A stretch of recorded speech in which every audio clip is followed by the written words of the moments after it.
I used to think my life was predictable, maybe even boring. That's how I liked it, everything in its place, running like clockwork. My wife, Jenna, used to tease me about it, calling me Mr. Spreadsheet because I lived by routines, by plans. But I thought that predictability gave us something solid, something reliable. We'd been married for 8 years, and while life wasn't always thrilling, it was stable. Jenna was the opposite of me in so many ways. Where I craved structure, she thrived in chaos. She was an artist, running her business out of the bright, cluttered studio she had transformed from our spare bedroom. She painted these wild, expressive pieces, swirls of color and emotion that I couldn't always understand but admired from a distance. Her art brought life into our otherwise orderly home, and her laughter was like the punctuation mark that gave my steady life its spark. We had our traditions. Thursday nights were for movies on the couch, usually something she picked because I wasn't much for Hollywood fluff. Sundays were for long walks in the park, where we'd watch kids play on the swings and talk about maybe starting a family of our own someday. It was simple, maybe even mundane, but it was ours. I thought I was a good husband. I worked hard, provided for us, made sure the bills were paid, the car serviced, the pantry stocked. I thought Jenna liked my sense of order, that it balanced her free spirit.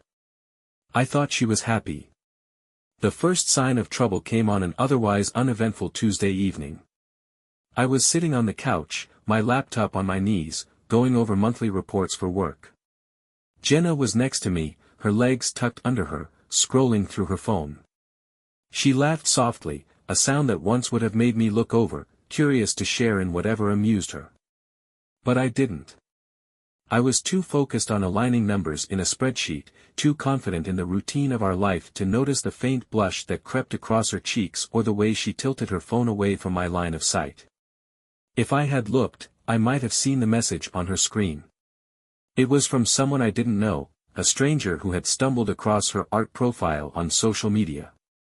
He'd left a comment on one of her paintings, a swirling storm of blues and purples she'd called The Tempest. The comment was innocent enough at first: "This is stunning. You have an incredible gift." Jenna had replied, thanking him, and that might have been the end of it. But it wasn't. He messaged her directly, asking about the inspiration for her work, and Jenna, ever the conversationalist, ever the open soul, answered. They started talking about art, about travel, about dreams. She showed me none of it. Looking back, I wonder if that moment, the stranger's compliment, Jenna's response, was the beginning of the end. Do you believe in the butterfly effect? How one small, seemingly insignificant action can set off a chain reaction that changes everything. In hindsight, there were other signs, small at first, like shadows in the corner of my vision. Jenna started spending more time on her phone, her face illuminated by its glow late into the night. When I'd walk into the room, she'd quickly lock the screen, smiling at me as if nothing had changed. I didn't question it. I trusted her. Why wouldn't I? Routine carried us forward, like an unthinking machine, but beneath it, something had shifted. The butterfly had flapped its wings, and though I didn't realize it yet, the storm was coming. It started as a trickle, something so small and subtle that I didn't recognize it for what it was. Jenna seemed happier, more engaged. She laughed more, and her eyes had this lightness to them, like she'd rediscovered something that had been missing. I was glad for her. She'd been struggling with her art for months, stuck in a creative rut that left her frustrated and restless. But now, she was alive with ideas, spending hours in her studio or on her phone, scrolling, typing, and smiling at whatever caught her attention. I thought it was the art. I thought she'd found her spark again. One evening, I came home from work early, the rare kind of quiet afternoon where traffic had been light and deadlines less suffocating. I was looking forward to surprising Jenna with her favorite takeout. The house was still, too still. I could hear faint music playing upstairs and the murmur of Jenna's voice coming from her studio. As I walked up the stairs, I slowed. She was laughing, but not the way she laughed at my jokes or when we watched old sitcoms together. This was softer, lighter, almost shy. I paused outside the door, the food bags hanging in my hand, debating whether to knock or just walk in. But something about the moment made me hesitate. I stood there for a few seconds longer than I should have, and then, feeling foolish, I walked back downstairs, placing the food on the counter. When she finally came down an hour later, she kissed me on the cheek and thanked me for dinner, as if nothing had happened. Later that night, as we were getting ready for bed, I decided to ask about it. "You seemed busy in the studio," I said, trying to sound casual. "Everything okay?" She nodded, brushing her hair in the mirror. "Yeah. I've been talking to this guy who found my art page. He's a photographer, travels all over the world. He's got some amazing stories, really inspiring." I smiled, relieved. "That's great. Maybe you'll get some new ideas from him." "Maybe," she murmured, almost too softly to hear. I didn't think much of it at first. Jenna was the kind of person who thrived on connection, someone who could strike up a conversation with a stranger in line at the grocery store and leave with a new friend. If this Aaron, she'd said his name once, casually, as if it were just another detail, helped her find her creative groove, I wasn't going to complain. But over the weeks that followed, her mentions of him grew less frequent, not more. She'd share snippets here and there. "Aaron says the sunsets in Morocco are life-changing." Or, "Aaron showed me a photo of this little cafe in Paris. I'd love to paint it someday." Then, just as suddenly, she stopped talking about him altogether. It wasn't just that, though. There were other changes, small, almost imperceptible at first. She started staying up later, scrolling on her phone long after I had fallen asleep. When I'd wake up to the glow of her screen, she'd quickly lock it, giving me an easy smile. "Just couldn't sleep," she'd say. On a Saturday morning, we were sitting on the porch drinking coffee, something we used to do every weekend. But that day, she seemed distracted, her eyes flitting to her phone every few minutes. "Something going on?" I asked, more out of curiosity than suspicion. She shook her head. "No, just waiting on a message from a gallery I reached out to." I nodded, taking her at her word. Why wouldn't I? But the next day, she skipped our usual Sunday park visit, saying she needed to work on a new painting. I didn't push.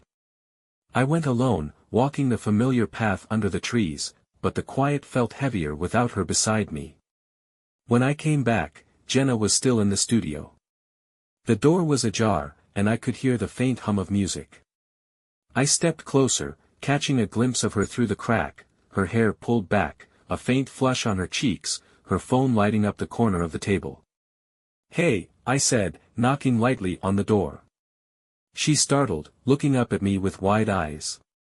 "Oh. I didn't hear you come in. Lost in your work?" I asked, leaning against the frame. "Something like that," she said, her voice a little too bright. Her phone buzzed again, and her hand darted out to silence it. For the first time, a twinge of unease settled in my chest. I wanted to ask who it was, but the words stuck in my throat. I trusted her, I reminded myself. We didn't do this, checking phones, second-guessing each other. That wasn't who we were. But as I walked away, I couldn't shake the feeling that something wasn't right. That night, I lay awake long after Jenna had fallen asleep. Her phone was on the nightstand, dark and silent now, but I couldn't stop thinking about the way she turned it over so quickly, the way her laughter had seemed different when she thought I wasn't listening. Who was Aaron to her? It didn't happen all at once. That's the thing about betrayal, it doesn't always hit you like a tidal wave. Sometimes it creeps in, unnoticed, until it's too late to stop the flood. At first, I chalked everything up to Jenna being engrossed in her art. She spent more time in the studio, often shutting the door completely now. If I walked by and knocked, she'd call out, "Be there in a minute." But when she did come out, her face was flushed, her smile tight, like she'd been caught doing something she shouldn't. There was also the phone, always in her hand, or if not, face down on the table, as though hiding its screen from view.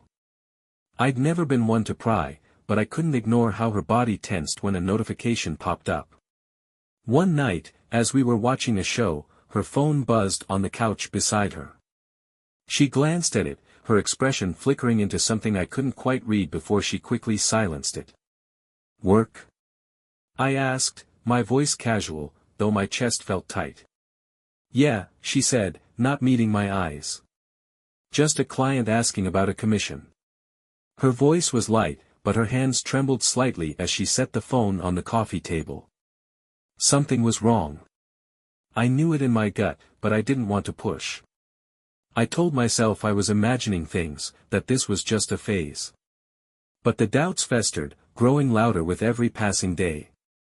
One Friday evening, Jenna announced she had plans with her art group, a monthly gathering she'd attended for years. Normally, she'd tell me the details, ask if I wanted to come along, or at least promise to bring me back leftovers from wherever they ended up eating. But this time, she was vague. "Where are you meeting?" I asked, watching her slip on a pair of earrings I didn't recognize. "Just the usual spot," she said, brushing her hair over her shoulder. She was wearing a fitted dress that hugged her figure in all the right places, her makeup just a touch more elaborate than usual. "You look nice," I said, my tone laced with curiosity. She smiled, but it didn't reach her eyes. "Thanks." That night, I waited up for her, pretending to read on the couch. When she came home, it was nearly midnight. I heard her heels clicking on the floor, followed by the soft rustle of her coat being hung up. "How was it?" I called out, setting my book down. She hesitated, just for a moment, before walking into the room. "Good. We talked about hosting a gallery show next month." It was productive. Her smile was easy, her words perfectly rehearsed. But then I noticed the faint smudge on her dress, just below the hem, a streak of dirt, like she'd been standing against a tree or leaning on something outside. "What happened to your dress?" I asked, frowning. She looked down, startled. "Oh, must have brushed against something at the restaurant." "No big deal." But it didn't look like something from a restaurant. It looked like the kind of stain you'd get from being outside, somewhere you shouldn't be. Over the next few weeks, the signs became harder to ignore. She started coming home later from her so-called art meetings, her excuses growing thinner and her phone even more guarded. One evening, I noticed her deleting messages as soon as they came in, her fingers moving quickly over the screen. "What's that about?" I asked, trying to sound neutral. "Just clearing out spam," she said, her voice breezy. I didn't believe her. Not anymore. It was a Saturday when I found the first undeniable proof. I was sorting laundry, a task I usually left to her, but I'd decided to help out that day. As I picked up one of her blouses, I noticed a faint scent that wasn't hers. It was woodsy, musky, distinctly masculine. My hands froze, the blouse still clutched in my grip. For a moment, I couldn't breathe. When I confronted her that night, I tried to keep my voice steady, my tone calm. "Jenna," I said, holding up the blouse, "do you know why this smells like cologne?" She glanced at it, her face blank. "No idea," she said with a shrug. "Maybe from the store or something." "It was in our laundry, Jenna," I said, my voice firmer now. "Not new. Not from a store." Her cheeks flushed, and she looked away. "You're being ridiculous," she muttered. But I wasn't. Not this time. I didn't push further that night, but the seed of doubt had grown into something undeniable. The cracks in our marriage, the ones I'd ignored for so long, were now wide enough to see through. And on the other side, I could feel the truth waiting, dark and jagged. After finding the blouse, I couldn't shake the sense that something was happening right under my nose. The more I tried to convince myself I was imagining things, the more evidence I stumbled upon, small, seemingly innocuous details that began to paint a damning picture. It started with her wardrobe. Jenna had always been stylish, but now her outfit seemed different. Dresses that hugged her a little tighter, skirts she hadn't worn in years suddenly finding their way back into rotation. She'd brush it off when I commented, saying she just felt like dressing up again, but the timing felt off. Her phone became a fortress. She used to leave it lying around, open and unlocked, but now it was glued to her side. If she wasn't actively using it, it was tucked into her purse or charging face down. Once, I heard it buzz with a notification while she was in the shower. Out of habit, I glanced at the screen, but the preview was blank. She'd turned off the setting that showed messages. I felt like I was losing my mind. Every instinct I had told me something was wrong, but Jenna was so composed, so normal. She laughed at my jokes, kissed me goodbye in the mornings, and sat beside me on the couch as we watched TV at night. And yet, every interaction felt off. Like she was playing a part. The turning point came on a Sunday morning. We were getting ready to go to brunch, one of the few rituals we'd managed to maintain despite the growing tension. Jenna was in the bathroom, fixing her hair, while I sat on the edge of the bed, tying my shoes. Her purse was on the nightstand, slightly open. I don't know what compelled me to look, but before I could stop myself, I reached out and peeked inside.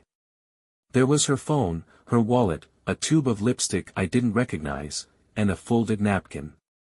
I pulled it out, my heart pounding as I unfolded the paper. It was a receipt, dated from 2 days ago. A late-night dinner at an upscale bistro across town, one I'd never been to with her. The kicker.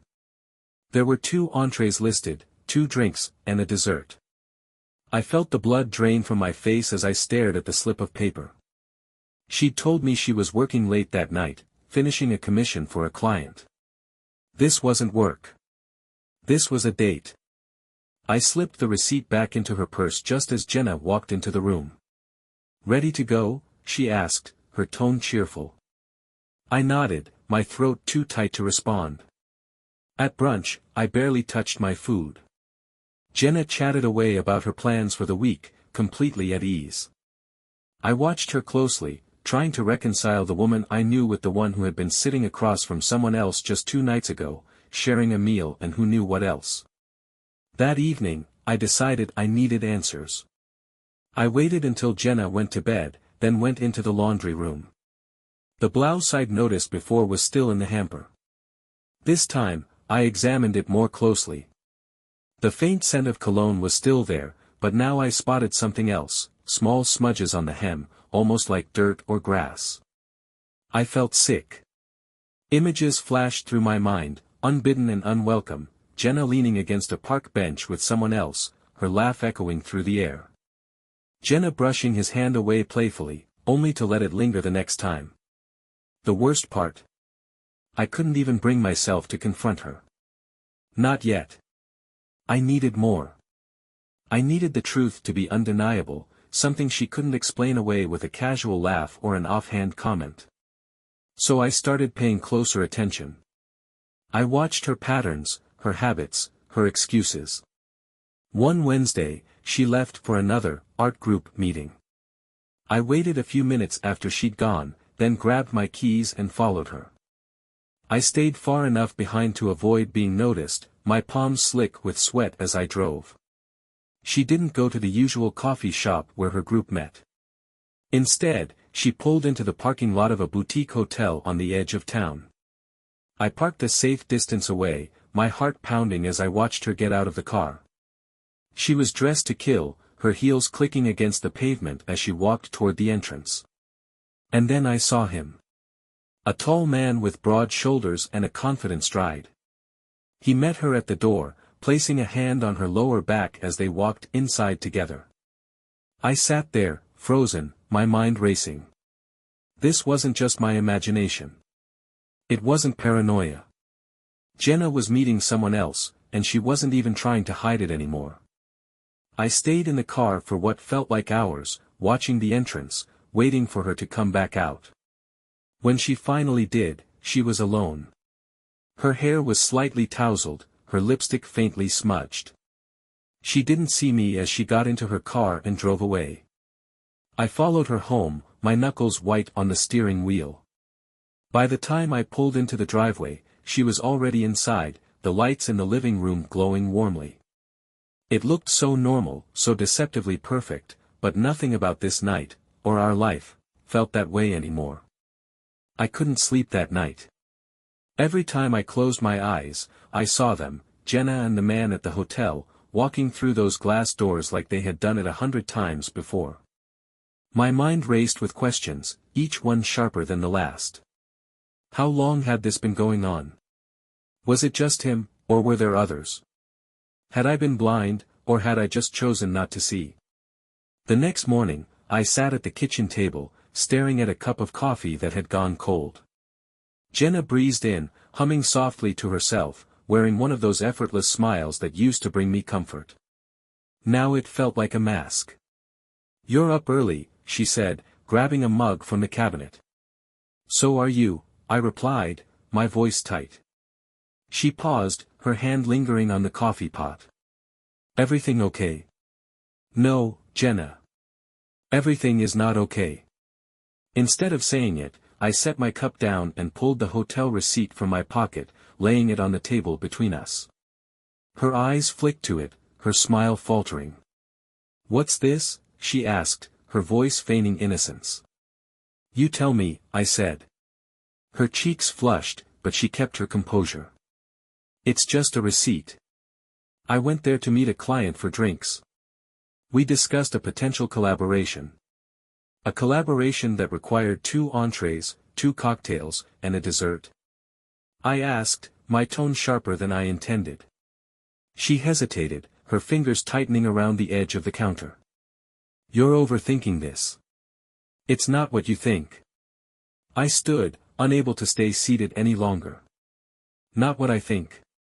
Jenna, I followed you last night. I saw you walk into that hotel. I saw you with him." Her face went pale. For a moment, she said nothing, her eyes darting around the room like she was searching for an escape. "Who is he?" I demanded, my voice rising. "How long has this been going on?" Tears welled in her eyes, but I wasn't moved. "Not this time. His name is Aaron," she said finally, her voice barely above a whisper. "He's the photographer I told you about." "Aaron," I repeated, the name tasting bitter on my tongue. "You've been sneaking around with him this whole time, haven't you?"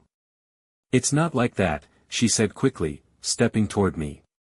"We didn't mean for it to happen. It just did." I laughed bitterly, shaking my head. "It just did. That's your excuse. You didn't mean to lie to me, to sneak around behind my back." "It wasn't planned," she said, her tears spilling over now. "At first, we were just talking. It was harmless.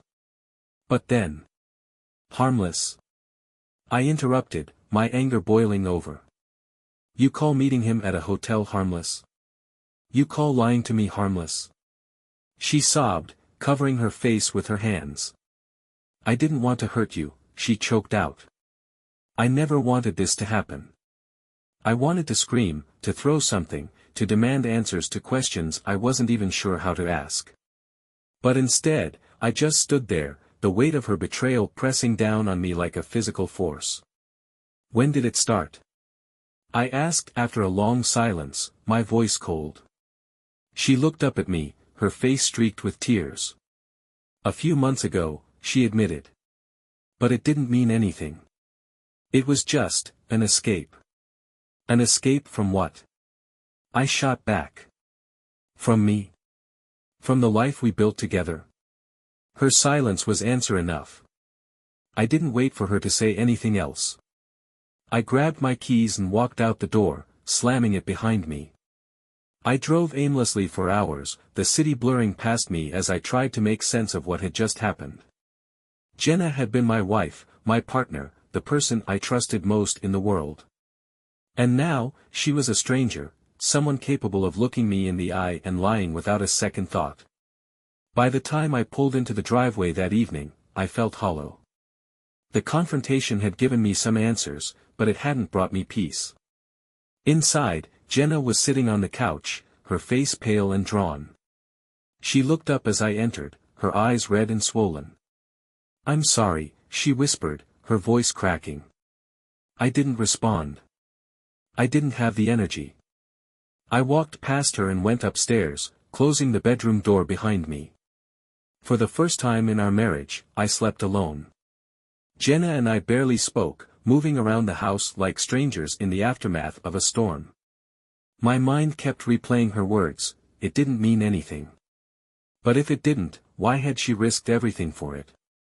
I spent hours trying to make sense of it, oscillating between anger and heartbreak. One moment, I wanted to demand every last detail, to know every truth she had kept from me. The next, I wanted to disappear, to pretend none of this had happened. Jenna tried to bridge the distance between us. She left notes in the kitchen, small, desperate gestures. I'm sorry. I love you. But her words felt hollow, like a song I couldn't bear to hear anymore. One night, I came home late from work, exhausted and emotionally drained. Jenna was waiting for me in the living room, sitting on the edge of the couch with her hands clasped tightly in her lap. She looked up as I walked in, her face pale and drawn. Can we talk? She asked softly. I hesitated, part of me wanting to turn around and leave. But I nodded, dropping my bag by the door and sitting down across from her. She took a deep breath, her fingers twisting nervously. I owe you the truth, she said, her voice trembling. I stayed silent, my jaw tight. It started months ago, she began, her eyes fixed on the floor.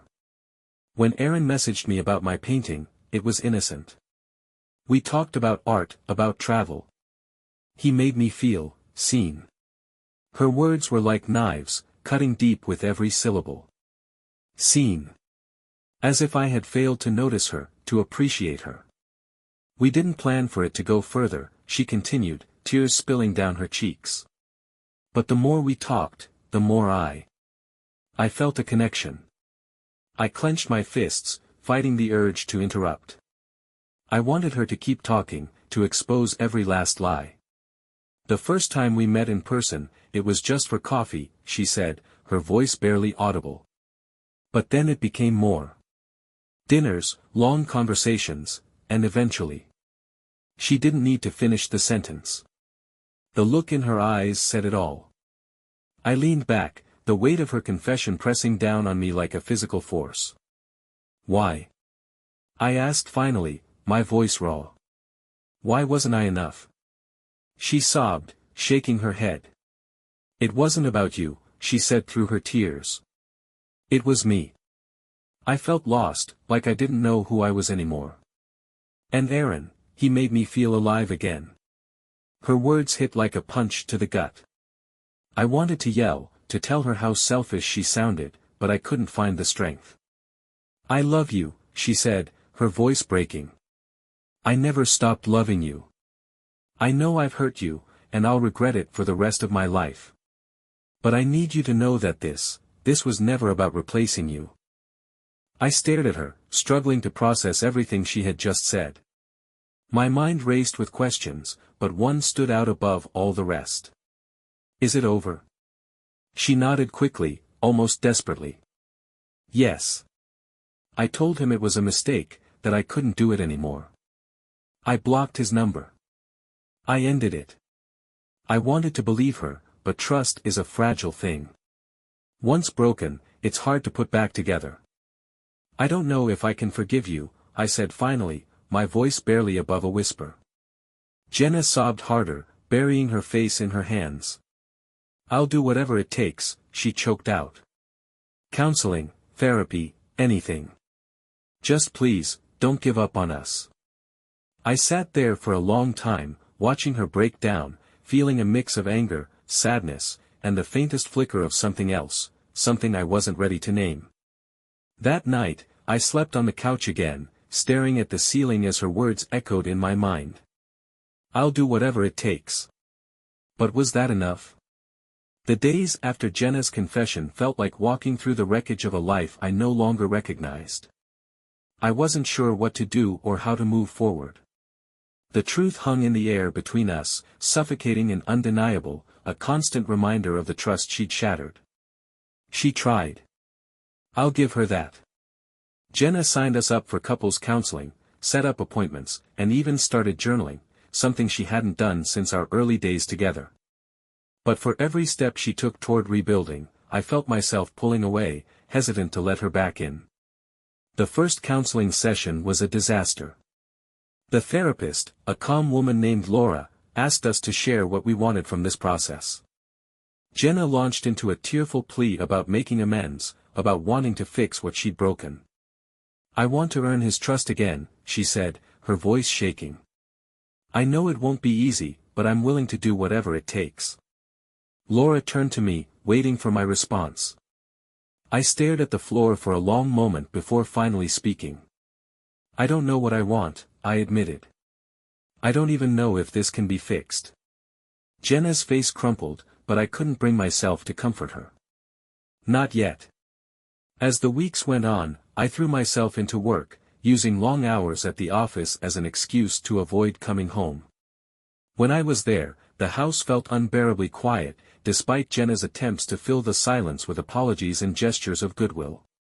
She cooked my favorite meals, left me notes on the bathroom mirror, even suggested we take a trip together to reconnect. But I couldn't stop seeing her with him. Every time she touched my hand or looked at me with those pleading eyes, all I could picture was her in that hotel lobby, her body language relaxed, her smile meant for someone else. One night, as I sat in the garage staring at the wall, I realized something that hit me like a punch to the gut. I didn't recognize her anymore. The woman I'd loved, the one I'd built my life with, felt like a stranger. And worse, I didn't recognize myself, either. Who was I now? A man consumed by doubt, resentment, and pain. A man questioning every moment of the past 8 years. I knew I couldn't live like this forever. The breaking point came when I found another message on her phone, not from Aaron, but from a friend. It wasn't anything damning, just a casual exchange about a dinner Jenna had attended without mentioning it to me. But the secrecy, even over something so small, was enough to reignite my doubts. That night, I confronted her again. "I can't do this anymore," I said, my voice flat. Jenna froze, her eyes wide. "What do you mean?" "This," I gestured between us. "Trying to pretend we can go back to how things were. Trying to trust you again when every instinct I have is screaming at me not to." Tears filled her eyes, but this time, I didn't feel the same pang of sympathy. I felt exhausted, drained from carrying the weight of her betrayal. "I love you," she whispered.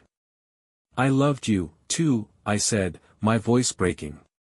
"But that's not enough anymore." The next morning, I packed a bag and left. I didn't slam the door or yell as I walked out. I didn't need to. The silence was louder than any words could have been. In the weeks that followed, I stayed with a friend while I figured out my next steps. Jenna called, texted, and even showed up at my office once, but I told her the same thing every time: I needed space. The divorce papers came a month later. She didn't fight me on them. Maybe she knew there was nothing left to save. As I signed the final document, I felt a strange mix of emotions: relief, sadness, and something close to freedom. The life I'd known was over, but for the first time in months, I felt like I could breathe again. What would you have done? Would you have stayed and tried to rebuild, or was I right to walk away?